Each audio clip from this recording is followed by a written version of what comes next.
SMX Overtime, Opportunities and Challenges for Conversational Voice Search. At the SMX East conference I spoke on the topic of voice, and in particular, I discussed how to go about building a personal assistant app. During the Q&A for that session there were a few questions that went unanswered, and in today's post I will address 5 of them. In the first of those questions I will go into great depth into my thoughts on the total amount of overall voice search usage today. Check it out because you might see the data that you expect. 1. To compete with others on Google search, do we need to build an app for voice search?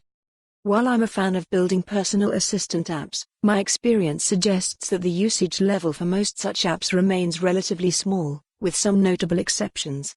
I do think that it makes sense for a large number of organizations to have a voice app program, but for most of these, it's about gaining experience in voice while it's still relatively early days in this new arena. I believe you should be experimenting with voice today. Not because voice is huge right now, but because it will be, and it's coming fast. In other words, having a personal assistant app is not a requirement to compete in Google search, but in a few years, it likely will be. So why start now? Simple. Voice as a source of input will change user expectations of how the dialogue between humans and machines should work, and learning how to deal with speech recognition and natural language processing is hard. You will need to experiment with this and learn how it works, and it will take time to build that expertise. Many of you are probably thinking to yourselves that you've seen many statistics that suggest that voice is already huge, and you're wondering if I'm simply out of touch with what's happening.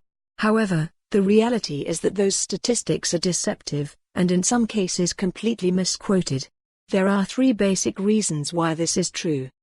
Frequently cited metrics about voice search are inaccurate. The nature of voice queries is quite different than the makeup of typed search queries. Personal assistant usage is only a portion of total voice search. To address the issue of voice search volume, little real data is published by anyone on this topic. We have the oft-quoted prediction about voice search making up 50% of all search by 2020 that is often attributed to ComScore. First of all, the prediction was made by Andrew Ng, who at the time was chief scientist at Baidu. Second of all, his prediction was for the combination of voice and visual search. And thirdly, the available data that we have suggests that his prediction was greatly exaggerated. We also have Sundar Pichai's keynote at Google I/O where he noted, "In the US on our mobile app and Android, 1 in 5 queries." For more on this story, visit the news article link.